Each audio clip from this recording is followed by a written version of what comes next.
Well, good morning, everyone. Thank you for joining us this morning. Wow, what a night. To the many Illinoisans who exercised their civic duty at the polls or by mail yesterday and throughout early voting, thank you. Thank you for believing in our democracy. Whether you voted for me or not, I serve all of the people of Illinois. It's a mandate that I take very seriously, and I look forward to serving you these next 4 years.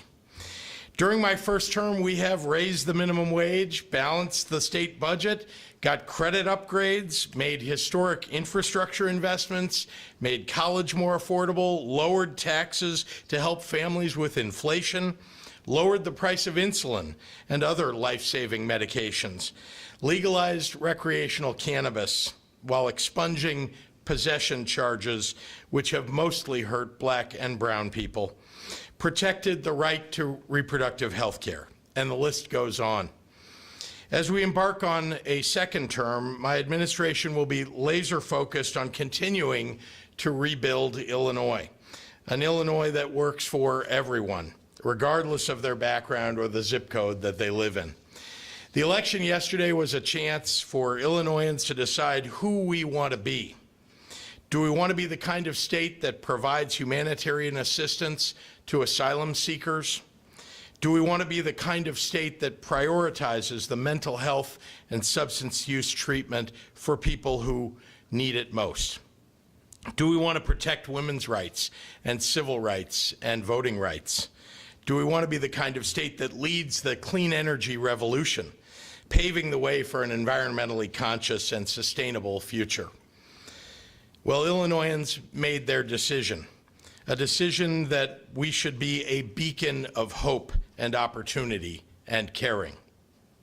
Yesterday, working families won, children won, those who have been left out and left behind won. Our economy won, democracy won, and I can't wait to get back to work. And with that, it is my great pleasure to introduce my partner and the best lieutenant governor Illinois has ever had, Juliana Stratton. Good morning. I'm Juliana Stratton. I use she, her pronouns. And thank you, Governor Pritzker, for that warm introduction and for your unwavering leadership. We have the choice to stand on the right side of history, and I echo your remarks when I say we will stay true to that path. I'm proud to serve alongside you to show that leadership means putting the people of Illinois first. We recognize we move forward when we all have the tools, resources, and support to take that next step. I'm excited to continue working for and with the people in communities across Illinois that are urban and rural, and all of which makes our state so vibrant. We'll continue the work by continuing to bring sustained investment in communities that were for too long disinvested. We'll push forward by protecting women's rights and committing to gender equity. We'll maintain a vision that includes every Illinoisan of just and equitable opportunities in employment, education, housing, and other areas that impact our lives. As I close, thank you to all who exercised their right to vote and voted in this election. No matter your vote, we work together to protect democracy. And I look forward to working with you to take the next step during our second term. With that, I'll pass it back to the governor to answer some questions. Governor? Thank you. Happy to take any questions. Mary Ann. Governor, was it cost efficient to spend 150 or more million, and how much do you plan to spend on a presidential run? Well, let's put that last part aside for a moment and just say Illinois is worth it. As you know, that we had two MAGA billionaires who were coming against us, attacking everything that we stand for. They spent over $100 million, and we're not just going to sit and get pummeled by them. We're going to defend ourselves and tell people what we stand for and fight back. And so that's what we did. And we did so in a way that let everybody know what we stand for and why Illinois needs to move in the direction that it will.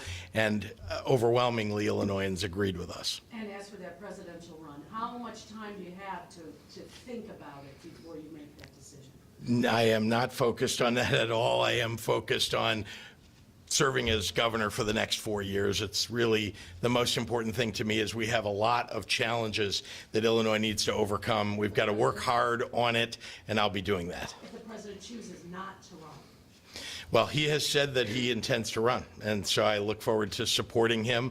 I look forward, hopefully, to getting the convention here in Chicago so that we can renominate him and reelect him. But certainly, in light of yesterday's results, it feels like your speech yesterday is more attuned to what happened at a federal level than at an Illinois level. You say you're not interested in running for president. So what's the reason of the radicalization of your speech? Well, my speech was about the values of the two parties. I've tried to make clear throughout the last year and in my reelection bid what it is that we Democrats stand for. And also to point out what the Republicans really stand for. They are a party that is run by Donald Trump. My opponent was a Donald Trump disciple. Those are values that Illinoisans don't appreciate, don't agree with. And we successfully, made our message clear and won. But the things were much broader than that, and they truly were. If that was a national level speech, you were addressing national issues. You didn't mention your opponent once in the speech. You referred to Trump twice. You referred to MAGA a couple of times at least. I mean, this seemed to go far on the contours of the Great River on one side and the Great Lake on the other side. I was expressing my values. These are my values. You know that I helped to build a Holocaust museum here. You know that I have fought against hate really for my entire life. I really believe that the Republican Party, and that especially includes the Illinois Republican Party, who nominated Darren Bailey, that they stand for the MAGA Republican ideas, Donald Trump. That party has been taken over entirely, clearly, and so I wanted to make clear what I stand for. That's all. I'm an Illinoisan through and through. I want to be the governor of Illinois for the next 4 years, and I'm excited to make sure that we're accomplishing things for the people of Illinois and expressing our values. I really think the majority of people in Illinois agree that we should be standing up against hate. Governor, the veto session is right around the corner. The pressure from the election is off. Should people still expect to see changes to the Safety Act made in this veto session before January 1st? Oh, there's a lot of work that's been done by the General Assembly over the last number of months in working groups, and so they're going to bring that to the veto session, and I'll be watching carefully. I've made my thoughts clear, and we'll see if we can get something done during the veto session to address the changes that we ought to be making. Governor, what did Senator Bailey say during your call with him last night, and was he easily conceding his race? He said very few words. I got on the phone. He said, I said, Senator Bailey, he said, Governor, I want to congratulate you. And I said, well, thank you very much. That's very kind of you. And he said, okay, then. That was it. That's the entire call. Tell us about your call with President Biden. Did you guys discuss 2024? No, I got a nice call from President Biden congratulating me on our victory, reaffirming his belief that we've really been imaginative and effective at using federal dollars here in Illinois to get big things done for the people of Illinois, for working families. And he talked about all that on the call. And it was a nice call, really just a congratulatory call from the president. 2024 different. I don't know why you are. I think I've answered. No, you haven't. Happy to answer your next question, yeah. What's that? You haven't heard the question. That's true. Given the stakes in 2024 nationally, given your unwavering support for abortion rights, should Illinois adopt in the state constitution or move to try to adopt in the state constitution abortion protections beyond just having it enshrined? I think everybody knows where I stand on the issue.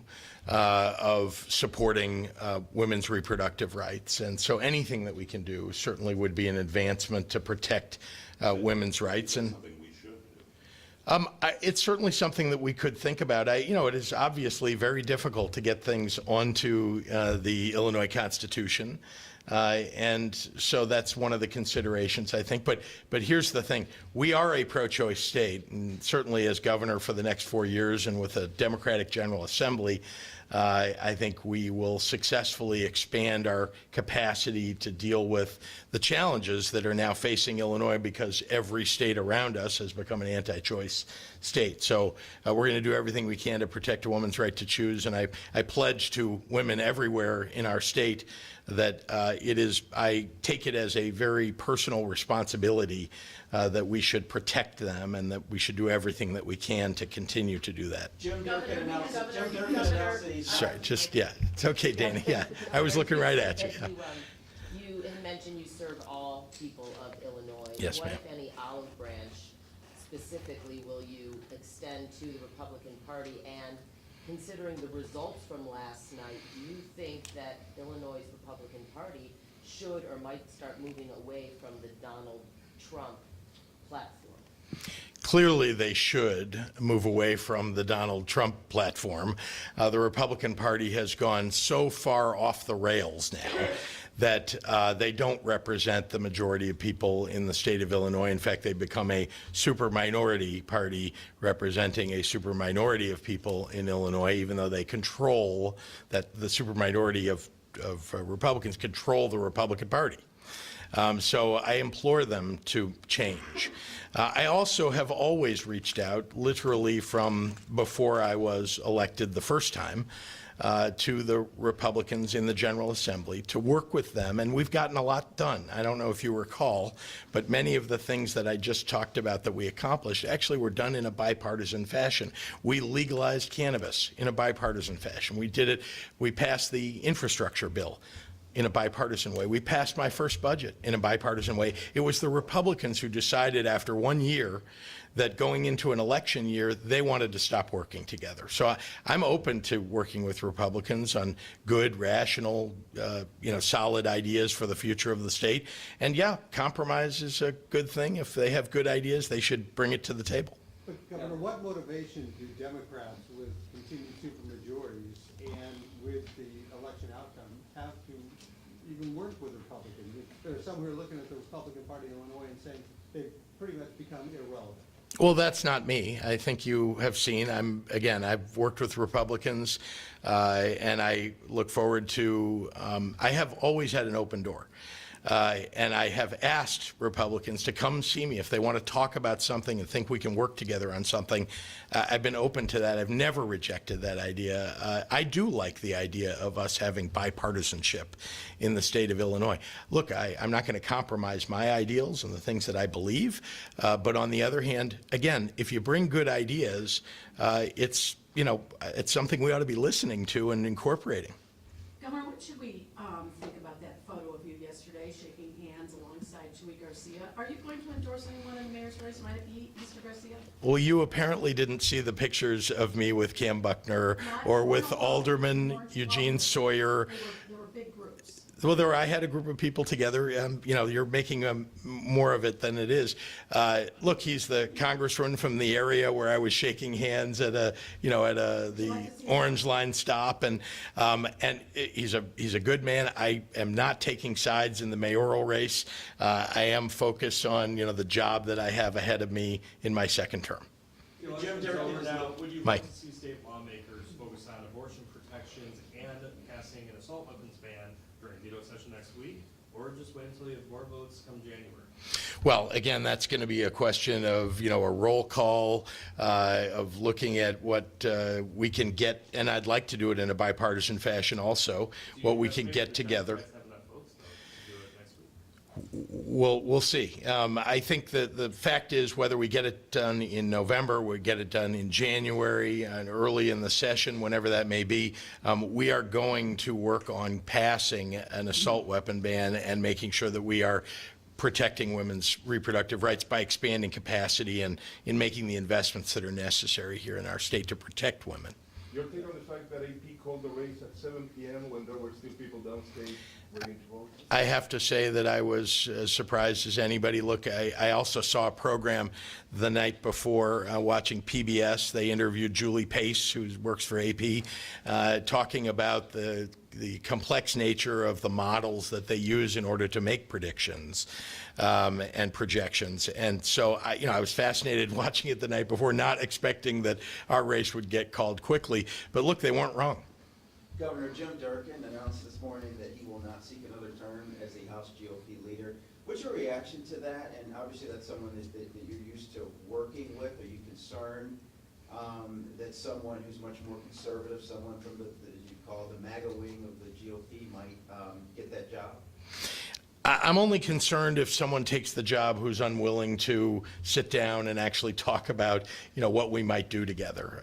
If they're unwilling to talk, if they reject the idea of bipartisanship, that would not be good for the state of Illinois. Is Durkin a loss? I obviously got to know the minority leader in my first year in office when we worked together on so many issues and again passed a bipartisan budget together.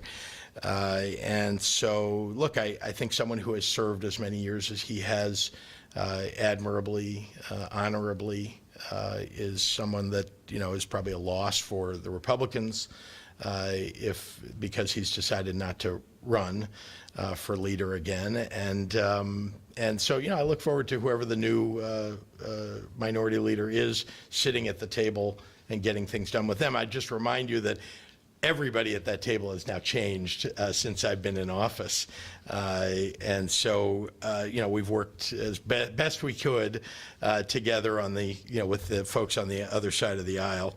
But we've gotten a whole lot done. I'm sorry, I just want to make sure, Mary Ann, that I'm catching. Yeah, Ben. Governor, there's so many big issues in this election. Is there one you feel put Democrats over the top last night? Well, I think there were clearly two very important issues that stood out that helped Democrats. One is on the economy. I mean, we not only did we raise wages across the state by raising the minimum wage and create jobs, of course, but we also passed a significant tax cut of $1.8 billion in gas, grocery, property, and income tax relief. And of course, we balanced the budget that made that possible. So all of that, I think, is something that was on the minds of people when they went in to vote. The other, of course, is I think there were an awful lot of people, men and women, who cared deeply about women's reproductive rights. And I think that mattered to them when they went into the polls. Do you want to see some of those tax cuts made permanent now next year? I would love to work on continuing to balance the budget and run surpluses so that we can look at permanent tax relief. This gentleman in the way back, yeah. Thank you. Suffice it to say, it wasn't a big defeat of the Republican Party last night. Well, in a lot of places, it was kind of a draw. What advice would you give to national Democrats to have the success that you're having in other elections nationwide? Well, Republicans lost resoundingly in Illinois, but you're asking about the federal races. Yeah. What advice would I give to Republicans? To Democrats, okay. Yeah, I've got a lot of advice for Republicans. Look, I think Democrats did extraordinarily well and have delivered for the American people, and that's one of the reasons why in a red wave year, and we know what the history is in the first midterm election after a new president is elected, and yet defying odds, Democrats held so many seats, and just look at the seats in Congress here in Illinois. We swept. And in so many races across the nation, there was a discussion that the Republicans were going to pick up 50 seats in the House. That's clearly not happening. There was a discussion that Republicans might get 54 seats in the Senate. That's clearly not happening. So I think Democrats are doing the right things, delivering again for working families. That's what we're doing in Illinois. That's why we've succeeded. I just point out that we expanded margins in the collar counties.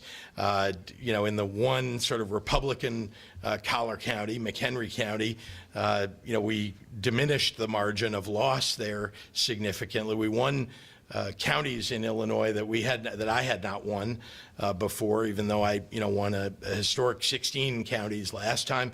But we won Kendall County, we won DeKalb County, we won in places that we hadn't before. And that's all because, we won the Supreme Court races. I want to point that out too. We won more seats in the state house. And that's all because Democrats delivered. We delivered on so many things. I talked about them this morning, and we're continuing to do that.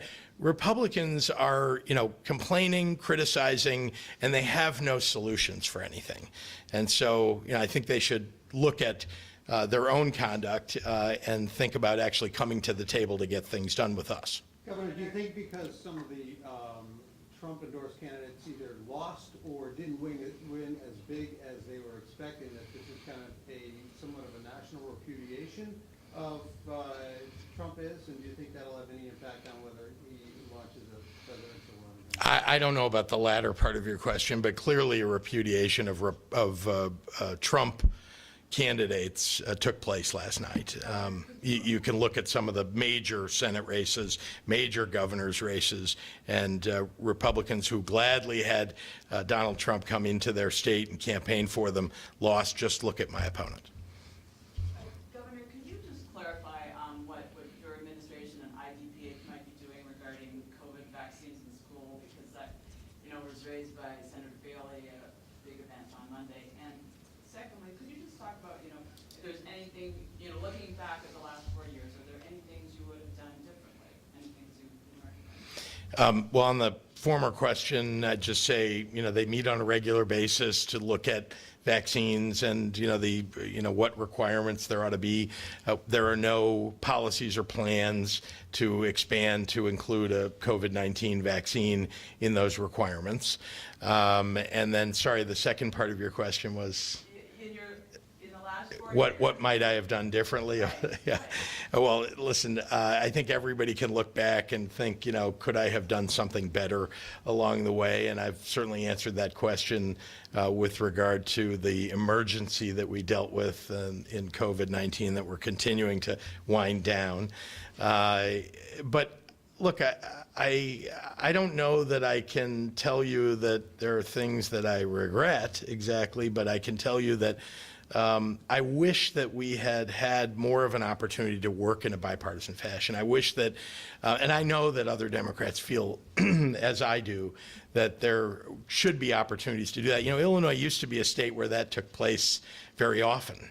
And I've tried very hard. In my first year before COVID hit, I had Republicans over to the governor's mansion every week, and with Democrats, and we had dinners, we had cocktail parties. We spent time talking about things in personal way as well as on policy. And I wish that we had had more opportunity to do that during the last 4 years, because I think we could have gotten more done.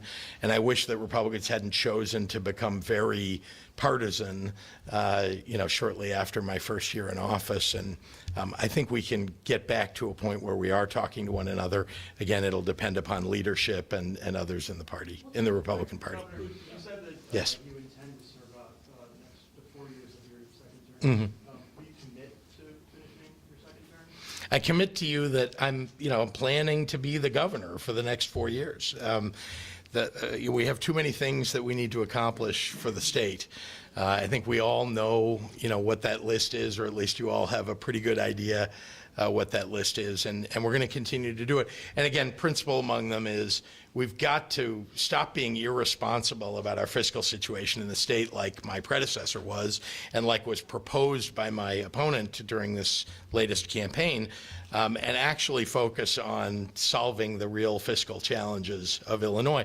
I know that sometimes sounds boring to people when you talk about budgets, paying debt, dealing with those fiscal challenges. It's not as exciting as, some other things, but I think it's vitally important that all of us focus on that in both parties. And I think that's something in a bipartisan way we should continue to work on. So there's no group behind the scene, because commit to you planning to be governor will be dissected. It's sort of like the definition of it. I don't know what, yeah. So there's No, no, that's- there's nobody behind the scenes of your campaign team that No, there was some story that I think appeared, and I think you tweeted it, about, I guess Reuters put it out, saying there were some number of people on the national level who were talking to staff. That's absolutely untrue. I have not talked to any staff outside of my own staff. And so, no, there's no, like I said, there's no plan to do anything other than be governor for the next 4 years. Click on the issue of migrants and the fact that Governor Abbott won with almost the same numbers you did yesterday. Do you think it's a talking point that's going to have you confronting for the next 4 years? I don't know. I'm not sure how to answer that question to compare, why he won by the same, number. I didn't even see that. So I'm not sure how to answer that question, to be honest with you. Yeah. Thank you.